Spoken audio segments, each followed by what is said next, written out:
Continuing on our journey of very interesting games from this year's Worlds to look at, today we'll be looking at a game featuring an augment that you really do not get to see in play at all. We are going to be jumping in game with Jedusor in a Kale and Evelyn game with the component, and we'll start. And just to get the elephant out of the way, there is lots of talk about the sportsmanship behavior he had. I have particularly stayed outside of this drama, not commenting on it, not reading into too much, as I am here for educational purposes, and that is my goal from these VOD reviews. And overlooking all that, he was one of the best players in this tournament, putting up a stellar performance across many boards and being extremely flexible in his play. Therefore, let's see what he managed to cook up in this game. Starting out already with a Leona 2, do not have a Vanguard to pair up with her. However, we have a potential for a strong AP start with the Nashers pretty much completed, and have a half of that JG to pair with. Can definitely fish for that rod from these anvils. Have a Cho'Gath, maybe if he naturals some more copies, can play into the Cho'Gath reroll. And otherwise, we are, other the units that we opted to hold on, are interesting choices. Have the Nova package, maybe considering potential to play the Jinx since we saw that bold early on. But let's see what our augment selection features for ourselves. Treasure Hunt is amazing if we are going for any form of reroll. Lots of players just click this and say, we'll figure it out. We have these component anvils we can hold on to, see what the rest of the lobby's lines are taking, and find an uncontested reroll and potentially fish. Spreading routes could help us also establish that direction. We have the Leona 2. The extra items for our tempo, if you're able to hit an upgraded carry, are going to be amazing. The downside is that we do not have that upgraded carry. We are only sitting on a Talon pair right now. Pandora's items is going to lose a little bit of its value in this component start. Generally, you take this to accelerate your item slams. We have a components to fix ourselves a good item slams for the earlier game, and would only take this if we're definitely trying to play in some hard bus. He immediately rerolls Treasure Hunt though. That's an interesting read. As I said, a lot of players might just click it and pick it up. Now let's see. I mean, I know what augment he's going for, but his choices here are quite interesting. He's defaulting concentration here. That would give us that Zoe, but we do not even know what our arbiter is going to be. And portable fortune could also help us establish direction. Lots of comms that can be played, and we can just pick up an artifact. We have these component anvils, so we can get there. Self-destruct Gragas. You click this. If you have synthetic implants, have the JG and Hodge to pair with. Hope to hit that Gragas early on. Little contested if there are lead players around the lobby, and just hope to bleed out in your top 4. But he goes with concentration right away. That gives us the Vanguards, that gives us the Zoe, has the potential to play for it. We have the possibility, now we do not see the Leona Prince, so Leona 3 is pretty much off the table unless we high roll some copies. Otherwise, every 4 seconds on 3 attacks, we have the resistances or attack speed or gold. But might be going with just gold here, since this concentration, we're most likely going to be playing it into a reroll variant. And yeah, he's going to value...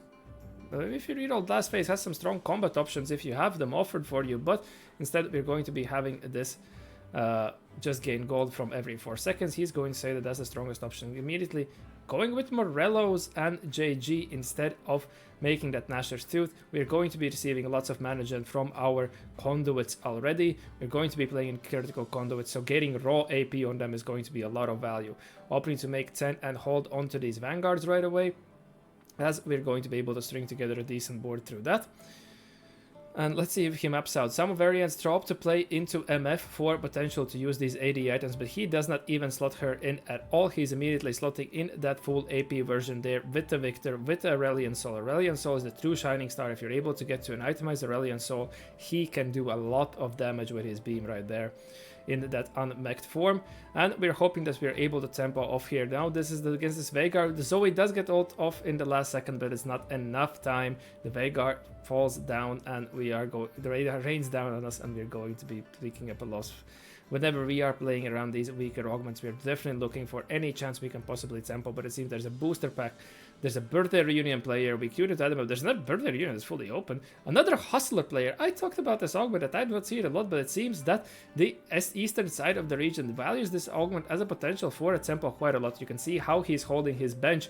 He's holding, seems to be more angling the Zaya line right there, but holding on any possibility to be streaking with this augment right away. For ourselves now, we have picked up a couple of losses, and maybe, I don't think if we can pick up Steam Revolve. Craftsmanship has a lot of value. I believe it to be quite strong of an option. And we can use these Reforgers to even potentially fish for more rods. Hit the Tilawi right away, which is going to be immense value, because we can get potentially... do you play around Shepherds? Meepsy can kind of slot in as a flex slot, but we are not holding onto that Lysandra. It's just going to be a Vanguard, I would assume. Yeah, we're going to tempo level immediately for Vanguard. At this point in the tournament, he has already started out the tournament run with 2 firsts, so he's looking for any places he can collect like 3 top 4 placements. That's going to guarantee him the possibility for the final lobby, which we obviously made through his immaculate play throughout the first couple of days. Into Ringo here, playing as the birthday reunion, has hit a Gnar, but his front line is a little weak. He has that Rageblade scaling though going for him, and the Zoe is having little troubles, but just breaks out in the nick of time, and again we lose just barely. So this is not exactly the start we would be looking for. As I said, we want to be trample, we want to be trying to spike, but our big spike is going to come on stage 3. Can we dish out enough damage, apply the pressure on the lobby, on all these fast 8 players that are around, on these lost streakers? Can steal rounds from other 10 players trying to invest into that tempo, ruin their streaks, so that we can secure ourselves a top 4 placement. Let's see, and generally we are rolling on level 6 for a Mordekaiser to tag along, him obviously being a conduit unit as well. And then if you're able to pick up something like a Victor tree from High Rock stage of copies, you're going to be fine. Now we hit that Mordekaiser too, so our natural shops haven't been that bad at all. We are sitting on the Zoe pair. We're seeing that there's a few players who are holding onto the Zoe. Hopefully it does not get to delay ourselves too much. And Nunu too, Nunu one already on the bench right there from the tempo player who has pushed level 6. Another rod, which is a blessed drop for ourselves. And we have that, and another rod. I would believe we would just snatch it up. We would want obviously this open bow to become Void Staff, but Death Cap is going to be a lot of AP value and is going to transition onto that Aurelion so later on very well. Scouting our matchup pool, this is the player that might be the toughest for us to compete here against VCLF, against the Birthday Reunion. Seems to be probably angling that fast 9 from his spot, and the Belvet is going to do a lot of damage. The issue here with that Zoe is that she, especially on 1 star, is going to leave a lot of targets on low HP, therefore not going to be getting pick up. Now, a crucial decision here again. Tiny's Titan, obviously great if you're playing around Anima, Lost Streak, trying to push those levels. That's not our game plan. Prismatic Ticket, though, you are clicking this whenever you're playing a reroll comp that actually has a potential to win up. For example, something like a Lulu on some of these prime stargazers, such as Mountain, for example. If you're going to you click this, if getting to your board is going to let you win out without having a prismatic or strength combat augment. Warrior, obviously, fast 9's combat. That's what we had the recon augments that I'm yapping about here. But Wand Overflow, as I said, we can use so many rods, and this is going to allow us to start to look for these frontline items that we are lacking currently. We are definitely going to have all our backline sorted out with this, and it's going to look like a prime pickup because Prismatic Ticket, we're playing a comp that does not have that win out potential, right? Radiant Rascal Gloves, great if you have potential users in these fast line lines or tie into tempo from some upgraded 2 cost, for example, in this stage 3, not the spot for ourselves. Pandora's items would be a flippy on stage 3. How fast we're going to hit a usable radiant item. The more safe choice is just having this Wand Overflow to get a lot of power in our units, since we're going to get a mana gen, and the death caps are going to provide ourselves with the damage jump at night chasing legends. Have to push level here and look for that Zoe 2 to try to stabilize. Speaking of that time, I have to slot in another conduit, but we hit an Aurelion Soul immediately. Maybe this is going to be enough. Triple, I don't think it's going to be triple death cap. Nice reforge right there immediately into a Stoneplate armor. Had a couple of shots right there. And we queue in a free win against Maris playing around that Anima commander.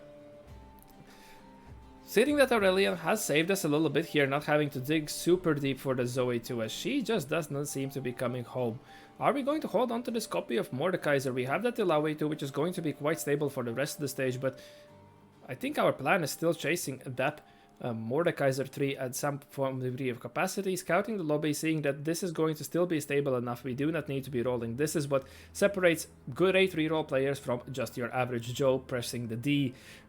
You scout the lobby, see, you know when you need to spike, obviously going into stage 3, but you scout the lobby and see, is it necessary for me to be going below 30, going below 30, going 40, 30 gold? You are going to make that evaluation based on how the lobby tempo is looking at your matchup pool. knowing the spike windows, when to save HP, and how to use your gold wisely in these rerolls is what separates these players. Immediately picking up a cloak just for another component as we are looking to complete these frontline items. Now the Zoe 2 comes as well. D-Claw is going to be a Prime Slam, aligns with our tempo that we have picked up here from items, and the lobby seems to be leaning a little bit more AD heavy, but there are some AP players, so this is going to be just sufficient. We want to be using whatever items we can right now for ourselves, and we can see the Hustler player is trying to play into Xayah. My worrisome part is that Xayah truly caps on that level 9, right? And getting there with Hustler is going to be quite a while. Unless he's going to high roll, like the comp is extremely expensive to reach its high cap, but then to actually have that win out potential. And it seems that they're going to be fine-ish in tempo, but VCLF really pulling away with the reunion is going to be reaching that fast 9 cap. There also we have the sword overflow with the Jinx, with the Marauder emblem. It's going to be quite scary. Dish Soap here playing also around some form of an AP flex, it looks like. Has the Band of Thieves for tempo option with the Diana too, but we are going to be cleaning it up. The Aurelion is just having so much raw APs funneled into him. And we have... This is another interesting thing. He's opting to push levels here. We already only with 5 copies of Ilaoi. He's saying, hey, I'm going to push levels, slot in the 4th Vanguard, have maybe the 1% chance at the Blitzcrank, I don't know. You know, 2-starring Aurelion is also not going to be reliable, but instead of going for that standard plan of rolling for Zoe 3 and Mordekaiser 3 on level 6, he's opting to go level 7. Nice that we can utilize this Reforger to get rid of that sword, that just mana gen is just simply not as useful for ourselves, but we still have to find ourselves some form of anti-magic resist. That can be this open road that we have right now. Very blessed with the amount of roads here. Into Steppy here, who is also playing around that reroll. So maybe he's valuing that, hey, Steppy is going to be pulling out at least 3 different 2-costs. Maybe we can hit the Zoe 2 on level 7 ourselves without too many issues. Now, we have a lot of damage jump already from these death caps, but it's great in these AP comps nonetheless. Better than Bronze for Life since we're playing in a couple of verticals. Exclusive customization now. I don't think we're going to be in a situation very soon that we would actually make a lot of use from this extra item. So I'm not sure. I would think we were looking for econ option, or maybe 7 gold is 7 gold. But the combat power could definitely help us bridge that gap. Maces will make a Striker's Flail. That's also an interesting possibility. Ascension is a prime combat option also to be picking up. And if you're going to have a durable frontline through these 3 stars, this can definitely kick us in. And keep us a little bit safer than the glass cannon, but we just compare its 10% difference and immediate value compared to the 12 seconds in. I would lean towards glass cannon myself personally between the two. He's going to also see the option of best friends, not going to be running as many units as the augments are going to be balanced around those, you know, level 8, level 9 boards where they can utilize, but it's still a good option for the possibility. And it's also interesting how he's positioning here. Trying to isolate the Ilaoi in some way to gain a maximum value from the Stoneblade, but nonetheless, the Aesop kind of prefers the units to be wrapping up a little bit so his beam can hit multiple. For example, the Gwen there got splashed a little bit as we were targeting the Briar, picking up a win against VCLF, who is pushing for that fast night. Immediately, you can see he seems to have maybe rolled a little bit on level 8 to secure the pair of Nunus. And yeah, now we're going to be rolling a little bit on the level 7, trying to secure some upgrades. Well, hit Nasus too, I suppose. A little bit more durable frontline. Again, Scout the tower. Matchup pool is not the strongest. Huanmei has started to spike just yet, but other rerolls seem to have missed. Now, okay, Maris actually, I talk, he doesn't have the frontline. He has cashed out the Briar 3. His game plan hasn't exactly worked out. Perhaps the mech leaning that is he wanted, but he's making nice use of this Briar in the Space Groove line. That was another cash out line that a lot of players took. If we didn't have the exact items for the Mighty Mech, for example, or just the amount of necessary rods for the Aurelion Soul, we were cashing out in Space Group, believing that to be one of the strongest lines. BF Sword doesn't really do that much for ourselves, but sacrificing 5 HP, we are in a little tough spot to do so, I suppose. And we have this Reforger incoming, right, that we can just utilize on the sword, picking up another Ilaoi. Maybe he truly believes that Ilaoi is just a lot stronger tank despite the conduit buff for the Mordekaiser. And, well, you have the potential for high roll like this. Immediately hit the Aurelian Soul too. This is going to help us bridge that gap as we are so far away from the Zoe tree, right? If we wanted to hit the Zoe tree, this would be the latest point if you're staying on level 6. Ideally, you do so on 4-2 to pair up against push the tempo against other these 2-star forecasts that might be coming in. The Hustler player has made it to a single-star Zaya and has picked up a Graves trying to scale up, but the Aurelian Soul 2 now comes in clutch, able to clean the fight for ourselves. We can see this augment is great in the earlier stages of the game when these conduits truly gain a lot of value, but it starts to fall off when the other higher cap boards gets online. Again, not being afraid to dig even deeper. Could have perhaps even rolled to 30 here just to secure that Laue 3. Thankfully, there's not that many players playing around the Shepherd that we are able to do so. That's another thing he picked up from scouting the lobby. But we're going to be having a tough time here against Juanmei, who has played around at Leona and just has a little more durable frontline also with that Morgana too. For ourselves, we still need anti-magic resist, but we are just going to go for pure tank items here. This becomes double Crown Guard Steadfast, nice synergy between that. Double Crown Guard something you're generally not super excited to be slamming about, as the shield might just expire, but this gives us our weak side a quite strong durability, and we are not far away from this Mordekaiser. Interesting choice to not go for the anti-magic resist, unless I'm missing that we have it in some form of a fashion. Getting close to our Zoe, so we're not afraid to roll down a little bit deeper, also holding on to extra copies of Victor's, but we do not really have the extra items to truly be itemizing him. We have indexed on double frontline items, which ideally we obviously would have 3 item carries here, but that's just how our itemization worked out. Picked up that Zoe 3, so now we're giving up on the Victors, and we're going to be looking to push levels. Maybe we can high roll a Bard on level 8. I mean, we would want a better Vanguard as well, but all the Nunus are probably out of the pool, and we have the drip econ still from Arbiter. That's why we're holding on to this Leona probably and just going to move the Nasus out of the way. Fast 9 board here. Unfortunately, we're messing with our team planner here. So let's see if ECLF has made it to the Fast 9. The Graves probably still needs a little bit of time scaling, but the Vex is on our backline. The Zoe ult did fly out, but didn't actually land to keep casting, and that is going to cost us that win right there. Definitely a placement swinging fight right there for ourselves. Hustler player has made it to the Zaya too, which is quite surprising for me. Maybe I've been sleeping on this augment all set. That is why we do these WOD reviews. Definitely something to pick up from all the regions. He has that Nunu too, which we want to be unleashed in our pool if we could. Nunu does hit our alien, so that's going to stall our damage. Let the Zaya ramp up, but thankfully that's a Rage Blade Zaya. And you can see, once we are at this 3-star, Zoe is packing a punch, and she's going to be receiving a buff next patch. Well, by the time you're going to be seeing this video, this is going to be the current patch, as I am away for a few days, and these are recorded just before the patch is dropping live on all the servers, improving our itemization to gain even more damage jump through the Striker's Flail onto this A-Soul and concentrating all our damage on one side, but tanks on the opposite side, reading that everyone's heavily indexing on that side. And hopefully we are going to be able to clean up this Briar. He's still this player, but from the anime cash out, it's extremely strong, and this Briar tree is actually used as a nice carry. Nice way to identify that you can tie this board together rather than playing around that ribbon. Hey, we have this Briar tree, which is going to be doing a lot of work. Reforge one of those Crown Guards, we realize not as strong of an option. Get a Protector's Vow, which is not bad at all, since he is a conduit unit. Now going to be spreading our front line. No, last second swap again, indexing onto this one side. But now we have a little bit better way. You can see the Aurelian Soul just able to in one beam finish off the front line, but we have left ourselves open for the wrap from the Blitzcrank. Thankfully it doesn't target again on ourselves, but Maris here also playing around that Space Gru line is able to pick up a win against ourselves. One copy away from Mordekaiser 3, which would be a very nice stall possibility for ourselves now that we have hit the 5 conduit spike as well.